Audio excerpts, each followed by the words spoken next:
إن الله وملائكته يصلون على النبي يا أيها الذين آمنوا صلوا عليه وسلموا تسليما الصلاة والسلام عليك يا سيدي يا رسول الله وعلى آلك وأصحابك يا سيدي يا حبيب الله الصلاة والسلام عليك يا سيدي يا نبي الله وعلى آلك وأصحابك يا سيدي يا نور الله مولاي صل وسلم دائما أبدا على حبيبك خير الخلق كلهم محمد سيد الكونين والثقلين والفريقين من عرب ومن عجم هو الحبيب الذي ترجى شفاعته لكل حول من الأحوال مقتحم ثم الرضا عن أبي بكر وعن عمر وعن علي وعن عثمان ذي الكرم يا رب بالمصطفى بلغ مقاصدنا واغفر لنا ما مضى یا واسع الکرم۔ اللہ رب العزت جل وعلا کا کروڑ شکر ہے کہ اس کریم نے ہم سب کو آج کے مبارک دن میں نماز جمعہ شریف کے لیے اپنی بارگاہ اقدس میں حاضری کی سعادت نصیب فرمائی۔ رب کائنات ہم سب کا حاضر ہونا اور اس کی توفیق سے جو کلمات خیر بیان کیے جائیں اور جو اعمال صالحہ بجا لائیں وہ کریم اپنی بارگاہ اقدس میں قبول و منظور فرمائے۔ آج انشاءاللہ العزیز ہم آپ کے سامنے حضرت سیدنا صدیق اکبر رضی اللہ تعالی عنہ کی مبارک سیرت کا خلاصہ اور اس میں سے حاصل ہونے والا جو سبق ہے وہ آپ کے سامنے پیش کرنے کی سعادت حاصل کریں گے۔ بزرگان دین اسلام، مشاہیر اسلام، یہ وہ لوگ ہیں جنہوں نے رب ذوالجلال جل وعلا کی بندگی کے لحاظ سے وہ کردار ادا کیا۔ رسول کریم علیہ السلام کی محبت و اطاعت میں انہوں نے ایسی زندگی بسر کی کہ وہ زندگی نہ صرف ان کے لیے دنیا اور آخرت میں عزتوں کا سامان ہوئی بلکہ بعد میں آنے والے قیامت تک کے لیے اہل اسلام کے لیے وہ نشان راہ بنی، اور ان کو دیکھ کر وہ اپنی راہوں کو سیدھا کر سکتے ہیں، اپنے معاملات کو درست کر سکتے ہیں اور اپنی آخرت کو سنوارنے کا اہتمام کر سکتے ہیں۔ حضرت سیدنا صدیق اکبر رضی اللہ تعالی عنہ آپ اسلام کے اولین افراد میں سے پہلے فرد ہیں کہ جنہوں نے رسول کریم علیہ السلام کی بارگاہ میں حاضری کے بعد آپ کی محبت اور آپ کی اطاعت میں اس طرح اپنی زندگی کو گزارنے کا اہتمام کیا کہ سب اولوں سے اول ٹھہرے، اور رب ذوالجلال کی بارگاہ میں وہ مقام عطا فرمایا کہ قیامت تک کے بعد میں آنے والے امتی آپ ہی کی مبارک رستے کو دیکھ کر اپنی راہوں کو سیدھا کرنے کا اہتمام کریں گے۔ عزیز دوستو، بزرگان دین کی زندگیوں کو اور ان کی زندگیوں کے واقعات کو بیان کرنے کے دو طریقے ہیں۔ ایک یہ ہے کہ محض ان کو خراج تحسین پیش کیا جائے کہ ان کی بڑی شان تھی، ان کا بڑا رتبہ تھا، ان کا بڑا مقام تھا، ایک یہ طریقہ ہے۔ اور دوسرا طریقہ یہ ہے کہ ان کے اس بلند مقام اور بلند کردار سے اپنے لیے بھی سبق حاصل کرنے کا اہتمام کیا جائے۔ شریعت مطہرہ نے ہمیں جو رستہ عطا فرمایا ہے وہ بلا شبہ دوسرا ہے کہ پہلا بھی اپنی جگہ بہتر ہے اور اس میں بھی اپنے لیے لحاظ سے گنجائش موجود ہے، لیکن بحیثیت امتی اور بحیثیت انسان ہمارے لیے دوسرے میں پہلو خیر کے بھلائی کے زیادہ ہیں۔ تو آج انشاءاللہ العزیز ہم آپ کے سامنے حضرت سیدنا صدیق اکبر رضی اللہ تعالیٰ عنہ کی مبارک زندگی کا جو خلاصہ ہے اختصار کے ساتھ وہ آپ کے سامنے پیش کرنے کی سعادت حاصل کریں گے۔ حضرت سیدنا صدیق اکبر رضی اللہ تعالیٰ عنہ کی مبارک جو زندگی ہے اس کے دو پہلو ہیں۔ ایک وہ پہلو ہے کہ جس میں آپ کی اپنی شخصی ذاتی زندگی میں وہ نمایاں خصوصیات اسلام کی اترتی ہوئی نظر آتی ہیں، اور دوسرا وہ پہلو ہے کہ جس میں آپ اسلام کی سربلندی کے لیے میدان عمل میں کام کرتے ہوئے نظر آتے ہیں۔ کوئی بھی انسان اس کی زندگی کے یہی دو پہلو ہوتے ہیں ایک اس کی انفرادی زندگی اور ایک اس کی اجتماعی زندگی۔ انفرادی زندگی کے اندر اپنی پرسنل لائف میں جو بندہ جتنا زیادہ مضبوط ہوگا اتنا اس کا معاشرے میں کردار بھی پختہ ہوگا، اور جو بندہ اپنی انفرادی زندگی کے اندر کمزور ہوگا ظاہر کے اعتبار سے باطن کے اعتبار سے، وہ بندہ اپنی معاشرتی زندگی کے اندر بھی کمزوری کا شکار ہوگا،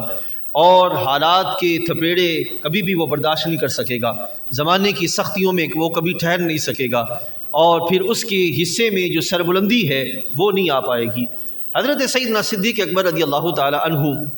آپ کی ذات اقدس کو دیکھا جائے تو آپ کی زندگی کا جو پہلا حصہ ہے جو کہ آپ کی انفرادی زندگی کے لحاظ سے ہے، وہ ہم میں سے ہر ایک کے لیے ایک سبق ہے، اس میں ہم میں سے ہر ایک کے لیے ایک رستہ ہے۔ اگر ہم یہ چاہتے ہیں کہ ہم اپنے رب سے اس حال میں ملیں کہ ہمارا رب ہم سے راضی ہو اور ہم اپنے رب سے راضی ہوں، تو یقیناً ہم پہ لازم ہے کہ اس رستے کو اپنانے کا، مضبوطی سے پکڑنے کا اہتمام کریں۔ اور وہ رستہ کون سا ہے عزیز دوستو؟ حضرت سیدنا صدیق اکبر رضی اللہ تعالی عنہ، آپ ایمان لانے کے بعد پوری آپ کی حیات طیبہ میں اطاعت کے ساتھ ساتھ جو چیز غالب رہی کہ جس نے آپ کی اطاعت میں پختگی کا اہتمام کیا، وہ بنیادی طور پر 3 چیزیں تھیں۔ ایک تھا محبوب کریم علیہ السلام پر ایمان لانے کے بعد سرکار دو عالم صلی اللہ علیہ وسلم کی نبوت و رسالت کی تصدیق کرنا۔ یہ جو تصدیق کا پہلو ہے، یعنی کہ رسول کریم علیہ الصلوۃ والسلام کائنات میں آپ ایک تو نبی کی حیثیت سے تشریف لائے، آپ کی نبوت و رسالت کی تصدیق کرنا، اور دوسرا آپ جو کچھ لے کر تشریف لائے وہ برحق ہے، وہ ہماری فہم میں آئے کہ نہ آئے، ہماری سوچ پر پورا اترے کہ نہ اترے، یا ہم اس تک جو ہے وہ اپنے فہم کے اعتبار سے رسائی حاصل کر سکیں کہ یا نہ رسائی حاصل کر سکیں، لیکن جو کچھ رسول کریم علیہ الصلوۃ والسلام لے کر تشریف لائے اس کی کامل طور پر بغیر کسی شرط کے، بغیر کسی تفریق کے اس کی تصدیق کرنا، یہ پہلا وصف ہے جو حضرت سیدنا صدیق اکبر رضی اللہ تعالی عنہ کو میسر آیا، اور اسی وصف کے سبب حضرت سیدنا صدیق اکبر کا لقب صدیق ٹھہرا کہ آپ نے محبوب کریم علیہ الصلوۃ والسلام کی اس انداز کے ساتھ تصدیق فرمائی کہ رب ذوالجلال جل وعلا نے آسمان بالا سے آپ کے لیے صدیق کا وصف جو ہے وہ نازل فرمایا۔ دوسرا جو وصف ہے جو حضرت سیدنا صدیق اکبر کی زندگی میں کامل طور پر ہمیں نظر آتا ہے، وہ ہے محبوب کریم علیہ الصلوۃ والسلام سے محبت۔ حبیب کریم علیہ الصلوۃ والسلام کی محبت کا جس انداز کے ساتھ حضرت سیدنا صدیق اکبر نے اہتمام فرمایا، یہ ہمارے لیے کامل نمونہ ہے، یہ ہمارے لیے سبق ہے، یہ ہمارے لیے واضح نشان ہے کہ کس طرح ہم آگے جو پہلو ہے اطاعت کا اس میں کامیابی حاصل کر سکتے ہیں۔ تو پہلا سبق کون سا ہے کہ وہ تصدیق ہے ایمان کے بعد، کہ ہر حال میں محبوب کریم علیہ الصلوۃ والسلام کی نبوت و رسالت اور آپ کے لائے ہوئے دین کی تصدیق کا اہتمام کیا جائے۔ اور دوسرا پہلو کیا ہے کہ محبوب کریم علیہ الصلوۃ والسلام کے ساتھ کامل محبت کا اہتمام کیا جائے۔ اور تیسرا، جب یہ دونوں چیزیں میسر آ جائیں گی کہ تصدیق کا اہتمام ہوگا اور پھر محبت رسول علیہ السلام کا اہتمام ہوگا، تو پھر ہمیں تیسری چیز میسر آئے گی جو کہ ہر مومن کے لیے انتہائی ضروری ہے، اور وہ ہے محبت کے ساتھ ساتھ ادب رسول کریم علیہ الصلوۃ والسلام، نبی کریم علیہ الصلوۃ والسلام کا ادب و احترام۔ یہ 3 چیزیں ہیں عزیز دوستو، جس بندے کو یہ 3 چیزیں میسر آ جاتی ہیں ایمان کے بعد، تصدیق کامل، محبت کامل اور ادب رسول کریم علیہ الصلوۃ والسلام، یہ 3 چیزیں میسر آتی ہیں، جتنا ان 3 چیزوں کے اندر پختگی ہوتی ہے اللہ تعالیٰ اس کی اطاعت کے رستے میں اتنا ہی وزن ڈال دیتا ہے، اتنا ہی وہ باکردار ہو جاتا ہے، اپنے ظاہر کے اعتبار سے بھی، اپنے باطن کے اعتبار سے بھی۔ حضرت سیدنا صدیق اکبر رضی اللہ تعالیٰ کو یہ تینوں چیزیں بدرجہ اتم میسر آئیں، جس کے سبب نتیجہ کا نکلا کہ آپ ان تینوں اوصاف کے سبب آپ کی اطاعت جو ہے وہ اتنے ہی درجہ کمال پہ جاتی ہوئی نظر آتی ہے، کہ جو اطاعت کا رستہ آپ کا ہے اور آپ نے جس انداز کے ساتھ اپنایا، اس انداز کے ساتھ باقی صحابہ کرام کی انفرادی جو شانیں ہیں وہ اپنی جگہ، لیکن جو اطاعت کا طریق آپ کا تھا وہ آپ ہی کا خاصہ رہا۔ تو یہ عزیز دوستو سب سے پہلا جو ہمارے لیے نمونہ ہے یا ہمارے لیے سبق ہے کہ ہم جو ہے وہ اپنی زندگی کے اندر اطاعت کے رستے میں پختگی لانے کے لیے ان پہلے 3 چیزیں جو ہے وہ ان کا اہتمام کی کوشش کریں۔ اور پھر دوسرا جو پہلو ہے کہ جب کوئی بندہ اطاعت کے رستے میں مضبوطی اختیار کرتا ہے، اس کو اطاعت کے رستے میں قوت آتی ہے اور وہ پختگی کے ساتھ، استقامت کے ساتھ اطاعت کے رستے پہ چلتا ہے، تو اتنا ہی اس کو اللہ تعالیٰ اس کے رسول کریم علیہ السلام اور دین رسول کریم علیہ السلام کی معرفت، اس کی حقیقت کے معرفت جو ہے وہ اس سے آشنائی ہو جاتی ہے۔ آج کے اس دور کے اندر جو سب سے بڑی ہمارے اندر کمزوری ہے کہ کسی بھی شے کی حقیقت کو جاننا، جو بندہ اس پہلو کو جان لیتا ہے، سمجھ لیتا ہے، وہ بندہ کبھی بھی جو ہے خرابی کا شکار نہیں ہوتا۔ تو حضرت سیدنا صدیق اکبر رضی اللہ تعالیٰ عنہ کو اطاعت کے سبب یہ پہلو میسر آیا کہ آپ حقیقت آشنا ہو گئے، اور حقیقت آشنا جب ہو جاتا ہے بندہ تو اس وقت اس بندے کو معرفت نصیب ہوتی ہے، ٹھیک ہے، پہچان نصیب ہو جاتی ہے، معرفت نصیب ہو جاتی ہے۔ یہ یاد رکھیے گا، جس کو عموماً صوفیاء کے زبان سے بھی آپ نے یہ لفظ سنتے ہوں گے، معرفت الہیہ، معرفت الہیہ، یہ معرفت الہیہ کامل طریقے سے رسول کریم علیہ السلام کی محبت، ادب، احترام، تصدیق اور اطاعت کے بغیر نصیب ہی نہیں ہوتی۔ اور خالق کائنات جل وعلا جس بات کا بیان فرماتا ہے نا، وَمَا خَلَقْتُ الْجِنَّ وَالْإِنسَ إِلَّا لِيَعْبُدُونَ، کہ ہم نے انسانوں اور جنات کو اپنی عبادت کے لیے پیدا کیا، تو وہ عبادت تبھی ہوگی جب بندے کو معرفت صحیح طریقے سے میسر ہوئے گی۔ اور جس بندے کو معرفت اللہ تعالیٰ کی نصیب ہو جاتی ہے، رسول کریم علیہ السلام کی نبوت و رسالت کی حقیقت سمجھ آتی ہے، اور محبوب کریم علیہ السلام کے دین کی حقیقت سے وہ آشنا ہو جاتا ہے، وہ بندہ کبھی بھی جو ہے وہ دین متین سے پھرتا نہیں ہے، دین متین سے دور نہیں جاتا، بلکہ دین پر استقامت اختیار کر لیتا ہے۔ اور پھر عزیز دوستو، یہ جو ابھی میں نے اسٹیپ درجات آپ کے سامنے رکھے ہیں کہ ایمان کے بعد، بار بار اس لیے عرض کر رہا ہوں کہ یہ ذہن نشین ہو جائیں، ذہن میں بیٹھ جائیں کہ ایمان کے بعد اگلا درجہ کون سا ہے؟ تصدیق کا، پھر محبت کا، پھر ادب کا، پھر اطاعت کا، اور پھر حقیقت آشنائی کا، اور پھر معرفت الہیہ کا۔ جس بندے کو یہ سٹیپ مضبوط ہو جاتے ہیں زندگی کے اندر، اس بندے کا اگلا پھر مقام یہ آتا ہے کہ اسی بندے کی کیفیت یہ ہوتی ہے کہ وہ بندہ اگر ذات رسول علیہ السلام سے ظاہری معنی میں، ظاہری اعتبار سے اوجل بھی ہو جائے، تو اپنے مقام پر وہ دین متین کو قائم کرنے کا اہتمام کرتا ہوا نظر آتا ہے۔ یعنی کہ دین پھر اس کے ہاتھوں سے کبھی بھی نہ چھوٹتا ہے اور نہ ہی وہ اوروں کو چھوڑنے دیتا ہے، بلکہ دین پر مضبوطی سے خود بھی چلتا ہے اور اوروں کو چلانے کا اہتمام کرتا ہے۔ اب یہاں پہلا جو اسٹیپ ہے اس کے لحاظ سے حضرت سیدنا صدیق اکبر رضی اللہ عنہ کا وصف جو ہے وہ دیکھیے، حدیث طیبہ میں آتا ہے، مسجد نبوی شریف میں صحابہ اکرام رضوان اللہ علیہم مجمعین موجود ہیں، نبی کریم علیہ السلام نے ارشاد فرمایا، اے میرے صحابہ، اہل جنت کے 360 اوصاف ہیں۔ یہ سرکار نے فرمایا اہل جنت کے 360 اوصاف ہیں۔ سرکار نے فرمایا کہ صلی اللہ علیہ وسلم کہ رب تعالیٰ جب کسی کو جنتی بنانا چاہتا ہوتا ہے، اپنے فضل سے نوازنا چاہتا ہوتا ہے، تو خالق کائنات جل وعلا کوئی ایک وصف اسے عطا فرما دیتا ہے، کسی کو 2 عطا فرماتا ہے، کسی کو 3 عطا فرماتا ہے، یعنی کہ باقی اوصاف بھی موجود ہوتے ہیں، لیکن جو وہ وصف عطا کرتا ہے رب تعالیٰ جل وعلا، اس وصف کے لحاظ سے اس کی طبیعت میں غلبہ ہوتا ہے۔ مثال کے طور پر آپ ایسے سمجھیے گا، ایک بندہ نماز پڑھتا ہے، روزہ رکھتا ہے، حج کرتا ہے، جو ہے وہ زکوٰۃ دیتا ہے، سخاوت کرنے کے لحاظ سے اس کی طبیعت میں غلبہ ہے، تو وہ وصف سخاوت جو ہے وہ اس پہ غالب آ جاتی ہے۔ اسی طرح ایک بندہ قرآن کی تلاوت کے لحاظ سے اس کے اندر وہ کیفیت غالب آ جاتی ہے۔ ایک بندہ جو ہے وہ لوگوں کی مشکلات کو حل کرنے کے لحاظ سے، ان کی دستگیری کے لحاظ سے اس طرف جو ہے وہ چل پڑتا ہے۔ غرض ہے کہ مختلف پہلو اور مختلف جو وصف ہے جو سرکار نے بیان فرمایا کہ اس پہ جو وہ غالب آ جاتے ہیں۔ تو حبیب کریم علیہ السلام سے جناب صدیق اکبر رضی اللہ تعالی عنہ آپ عرض کرتے ہیں، یا رسول اللہ صلی اللہ علیہ وسلم، کوئی ایسا بھی ہے کہ جس کو خالق کائنات جل وعلا نے وہ 360 کے 360 عطا کیے ہوں، یعنی کہ سارے کے سارے وصف اس کی طبیعت کے اندر بدرجہ اتم موجود ہوں؟ تو حبیب کریم علیہ السلام نے فرمایا کہ اے ابو بکر رضی اللہ تعالی عنہ، مجھے اللہ کی بارگاہ میں کامل یقین ہے کہ رب ذوالجلال نے وہ 360 کے 360 اوصاف تمہیں عطا فرمائے ہوں گے۔ اب اس کا مطلب کیا ہوا عزیز دوستو؟ مطلب یہ ہے کہ جو کوئی بندہ جب کسی، آپ اس کو آسانی سے سمجھ سکتے ہیں کہ جب کوئی بندہ کسی نظام میں آتا ہے، اس نظام میں اخلاص کے ساتھ، قوت کے ساتھ، شوق کے ساتھ، پوری ہمت کے ساتھ اس نظام میں آگے بڑھتا ہے، تو پھر ایک وقت ایسا بھی آتا ہے کہ اس نظام کی خوبیاں اس کی طبیعت پہ غالب آ جاتی ہیں اور اس کی اپنے جو اوصاف ہوتے ہیں وہ چھپ جاتے ہیں، پھر نظام کے اوصاف اس کی بندے کی طبیعت میں جو وہ غالب آ جاتے ہیں۔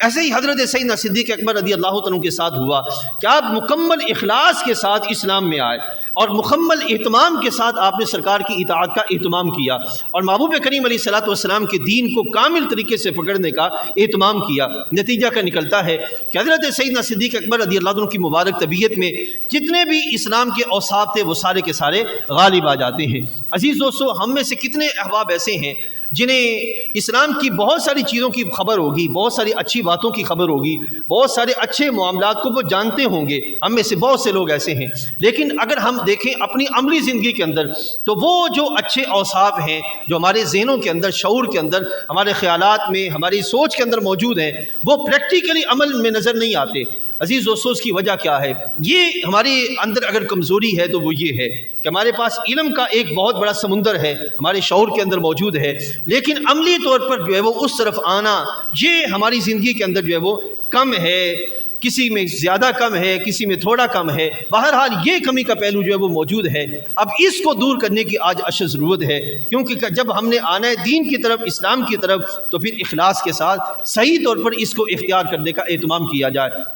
آپ اس بات کو جانتے ہیں کہ جب اگر کوئی بندہ بیج لگائے زمین میں اور چاہے کہ بیج ہمیں وہی پھل دے جو بیج کے اندر موجود ہے، تو جب تک بیج اپنے آپ کو زمین کے حوالے نہیں کرے گا، صحیح طور پر زمین کے اثرات اس پہ مرتب نہیں ہوں گے، اس وقت تک جو ہے وہ اس پر کوئی پھل نہیں آ سکتا۔ عزیز دوستو، اسی طریقے سے دین اسلام آج بھی اپنے اندر وہ خصوصیات، وہ صفات، وہ عظمتوں کے پہلو لیے ہوئے ہے جو کہ بندہ مومن کو چاہیے۔ تو آج ضرورت کس چیز کی ہے کہ اپنے آپ کو سارے کا سارا دین میں لانے کا اہتمام کیا جائے، دین کے مختلف جہتیں جو ہیں ان کو سمجھنے کا اہتمام کیا جائے اور پھر اس کے مطابق اپنی طبیعت کو چلانے کا اہتمام کیا جائے۔ یہ نہ ہو کہ آدھا تیتر اور آدھا بٹیر کا معاملہ ہو، ہم آدھے زمین میں دین میں ہوں اور آدھے دنیا میں ہوں، تو اس طرح نہ دین ہاتھ میں آیا نہ دنیا ہاتھ میں آئی۔ تو شریعت مطہرہ کیا تقاضا کرتی ہے؟ حضرت صدیق اکبر کی زندگی ہم سے کیا تقاضا کر رہی ہے کہ اپنے آپ کو سارے کا سارا دین میں لانے کا اہتمام کیا جائے۔ پھر نتیجہ کیا نکلے گا اب کہ رب ذوالجلال جل وعلا کے فضل کی وہ بہاریں جو کہ خالق کائنات جل وعلا نے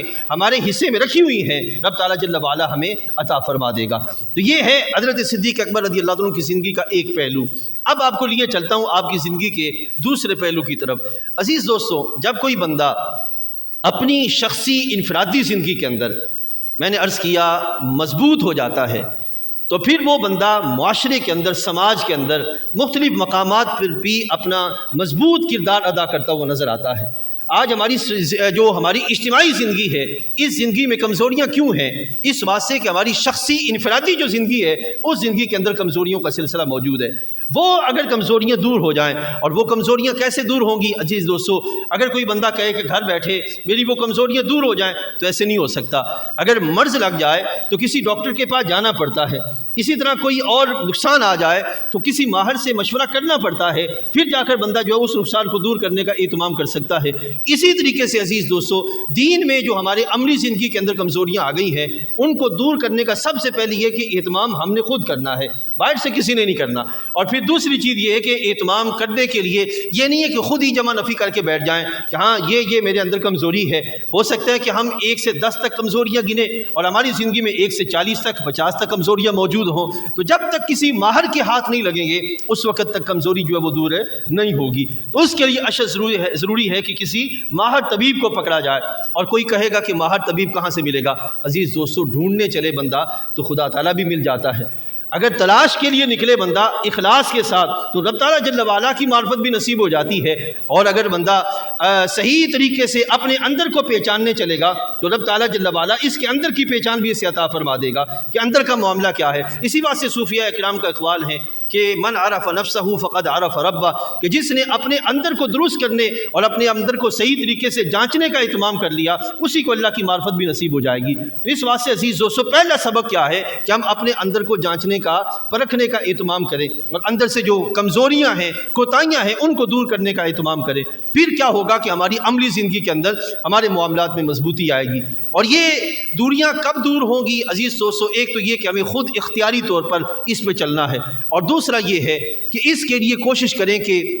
اگر یہ کوئی بندہ یہ کہے کہ 10 سال کے بعد، یا نوجوان یہ کہے کہ میں 10-20 سال کے بعد اپنا یہ اہتمام کر لوں گا، تو وہ بیچارہ ابھی بہت زیادہ کمزوری کا شکار ہے، کیونکہ وہ امید بھی ایسی لے بیٹھا ہے کہ جو شاید اس کو مرتے دم تک جو ہے وہ نہ چھوڑے۔ اس واسطے اپنی ان کمزوریوں کو دور کرنے کے لیے آج سے اہتمام کرنا ہوگا۔ حضرت سیدنا صدیق اکبر رضی اللہ عنہ کی زندگی کا دوسرا پہلو دیکھیے، جب کوئی بندہ اپنے ایمان میں اور اطاعت میں صحیح طریقے سے مضبوط ہو جاتا ہے تو پھر اس کو ایمان کی حقیقت اور اللہ رب العزت کی معرفت جو ہے یہ حاصل ہو جاتی ہے۔ اور حقیقت اور معرفت کیا ہے کہ وہ رب ذوالجلال کی جو شان ربوبیت ہے اور اس کے جو اوصاف عالیہ ہیں ان سے جو وہ آشنا ہو جاتا ہے۔ اب دیکھیے حدیث طیبہ میں آتا ہے، محبوب کریم علیہ الصلوۃ والسلام کا جب وصال پر ملال ہوا، سرکار کا جب وصال ہوتا ہے، آپ کی وصال اقدس کی خبر ہر ذی روح جو ایمان والا شخص تھا اس کے لیے بڑی دردناک تھی۔ صحابہ کرام رضوان اللہ علیہم اجمعین، آپ بھی اپنی جگہ، ہر صحابی اپنی اپنی جگہ درد میں تھا، مبتلا تھے۔ اب اس وقت کئی صحابہ ایسے تھے کہ جو اپنے ہوش و حواس کھو بیٹھے، کئی صحابہ ایسے تھے، ان میں سے حضرت سیدنا صدیق اکبر رضی اللہ تعالیٰ عنہ، حضرت سیدنا عمر فاروق رضی اللہ تعالیٰ عنہ، وہ یہ کہتے ہوئے نظر آئے کہ اگر کوئی بندہ یہ کہے کہ محمد صلی اللہ علیہ وسلم کا وصال ہو گیا تو میں تلوار کے ساتھ اس کا سر تن سے جدا کر دوں گا، یعنی کہ اس کیفیت تک چلے گئے حضرت سیدنا عمر فاروق رضی اللہ تعالیٰ عنہ ذہنی طور پر قلب کے لحاظ سے، تکلیف کے اعتبار سے۔ اب ایسے میں حضرت سیدنا صدیق اکبر آگے بڑھتے ہیں جن کو وہ ایمانی پختگی اور کردار کی مضبوطی میسر تھی جو کہ اس وقت کی ضرورت تھی۔ آپ اس وقت آگے بڑھے اور آگے بڑھتے ہوئے آپ نے، عزیز دوستو یہ ہم نے سمجھنا ہے کہ اس وقت ہمیں ایسے لوگوں کی ضرورت ہے جو حالات کی تنگیوں میں اسلام کے مطابق بندوں کو سنبھال سکیں، نہ کہ لوگوں کو اسلام کے مخالفت میں الٹ رسے پہ چلانے کا اہتمام کریں، اسلام کے مطابق چلانے کا اہتمام کر سکیں۔ ہمیں ایسے اس وقت رہنماؤں کی ضرورت ہے، افراد کی ضرورت ہے، ایسے دوستوں کی ضرورت ہے۔ حضرت صدیق اکبر آگے بڑھے اور انہوں نے آگے بڑھ کر یہ آیت کریمہ پڑھی۔ صحابہ فرماتے ہیں کہ ہمیں ایسے لگا کہ شاید یہ آیت اس دن نازل ہوئی ہے، حالانکہ آیت پہلے نازل ہوئی تھی لیکن ہمارے شعور کے تحت وہ آیت کریمہ تھی نہیں، ہمیں ایسے لگا کہ شاید آیت اسی دن نازل ہوئی ہے۔ اور وہ آیت کیا ہے؟ اللہ تعالیٰ فرماتا ہے بسم اللہ الرحمن الرحیم وما محمد الا رسول قد خلت من قبلہ الرسل افإن مات او قتل انقلبتم علی اعقابکم، کہ رب ذوالجلال ارشاد فرماتا ہے کہ محمد صلی اللہ علیہ وسلم اللہ کے رسول ہیں، اگر وہ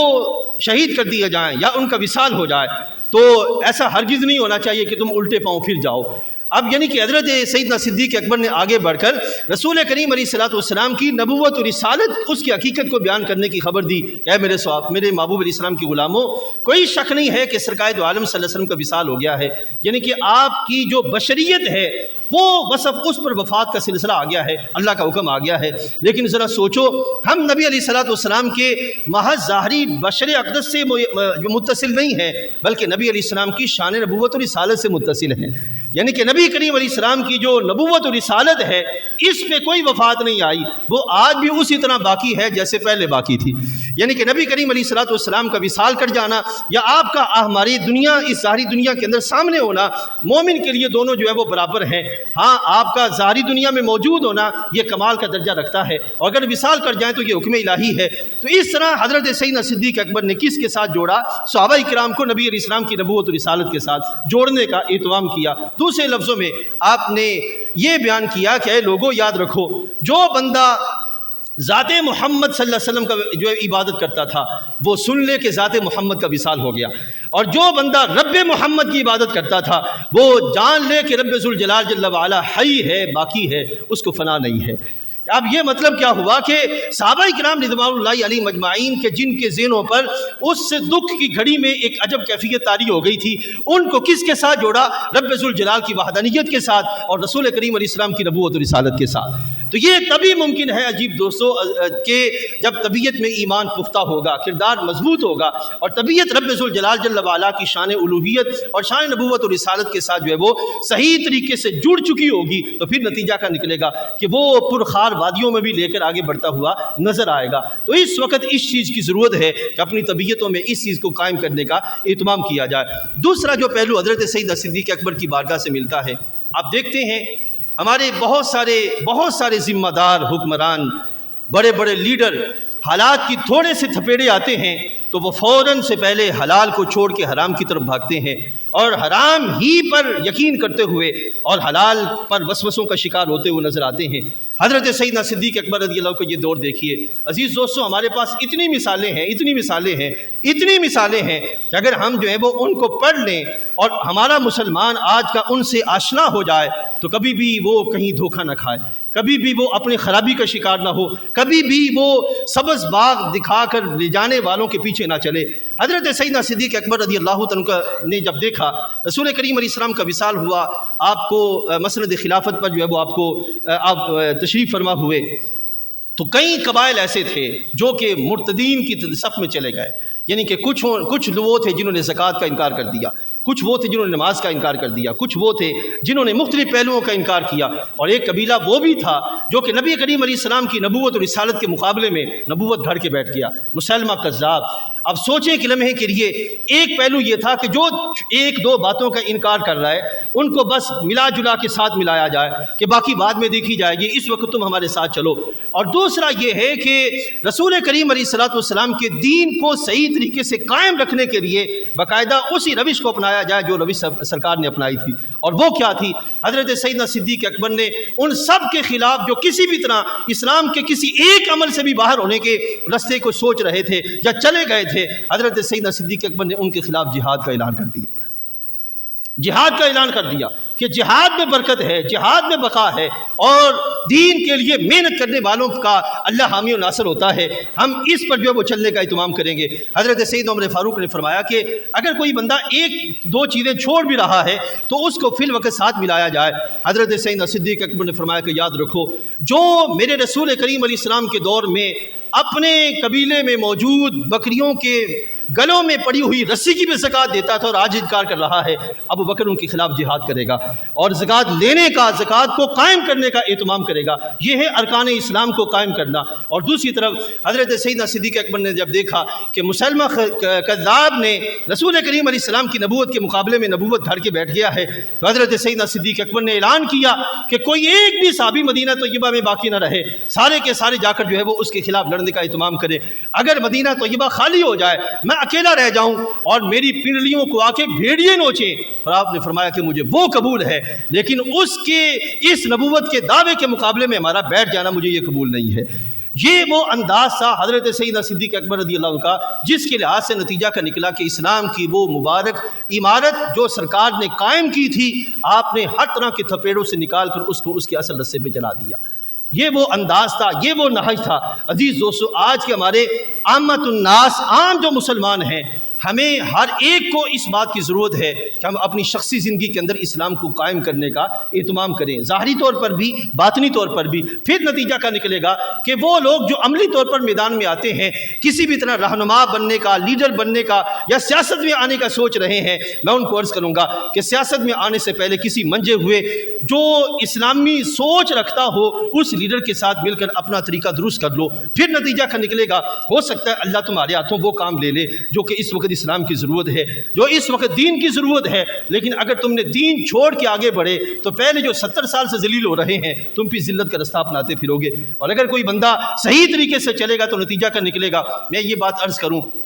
کہ اس وقت ہمیں ضرورت کیا ہے اسلام کے لیے صحیح معنی میں ہر مقام پر ہم میں سے جتنے بھی بیٹھے ہیں، ہم میں سے ہر بندہ کوئی نہ کوئی اپنے اپنے فیلڈ میں ہے، اپنے اپنے میدان میں ہے، اپنے اپنے محکمے میں کام کر رہا ہے، اور یہ ہرگز نہیں ہے، اور اسلام ہرگز یہ نہیں چاہتا کہ ہم میں سے ہر ایک مسلح پہ آگے بیٹھ جائے اور جو ہے وہ اللہ اللہ کرنا یا دین کی تبلیغ کا محض اہتمام کرنا شروع کر دے۔ نہیں، ضرورت صرف اس امر کی ہے کہ ہم جہاں بھی بیٹھے ہیں، کوئی بندہ گودام میں ہے، وہ ملازم ہے، منشی ہے، یا وہ مزدور ہے، وہ مالک ہے، یا کوئی بندہ دفتر میں ہے، اس دفتری کاموں میں مشغول ہے، تو ہر مقام پر رب ذوالجلال جل وعلا کے دین کو قائم کرنے کا اہتمام کرے، حکم الہیہ اس کو جو ہے وہ ہمیشہ سامنے رکھنے کا اہتمام کرے۔ لیکن میرے بھائیو، یہ تب ہو پائے گا جب اندر قائم ہوگا، جب اندر قائم ہوگا، من اندر اللہ اور اس کے رسول علیہ السلام کی بارگاہ میں کامل یقین ہوگا. کئی آپ ایسے دیکھتے ہوں گے کہ جناب کوئی نہیں دیکھ رہا، 10,000 20,000 50,000 لاکھ روپے رشوت لے کر زیرو ہی بڑھانا ہے، بڑھا دیا جائے، یا یہ کہ کسی کو اس کے میرٹ کے خلاف چلانا ہے، چلا دیا جائے، یا اسی طرح اور کوئی معاملات ہیں جو کر لیے جائیں. آج آپ دیکھ رہے ہیں. اس واسطے عزیز دوستو یاد رکھیے گا، یہ سارا کام تب ہوگا، زبان سے دعوے کرنا یہ بڑا آسان ہے، لیکن دین کو قائم کرنا، اس کے لیے میرے بھائیوں اختیاری طور پر ہمیں کوشش کرنے کا اہتمام کرنا ہوگا. پھر ہمارے یہ دعوے اللہ کی بارگاہ میں قبول ہوں گے. اور اس وقت اسی چیز کی ضرورت ہے کہ ہم اپنے دین کو باقاعدہ محض عقیدے کے طور پر اور عقیدت کے طور پر اپنانے کی بجائے عملی طور پر حقیقت کے اعتبار سے اس کو اپنانے کا اہتمام کریں. پھر اللہ کی بارگاہ میں سرخ روئی ہمارا مقدر ہوگی. وآخر دعوانا ان الحمد للہ رب العالمین.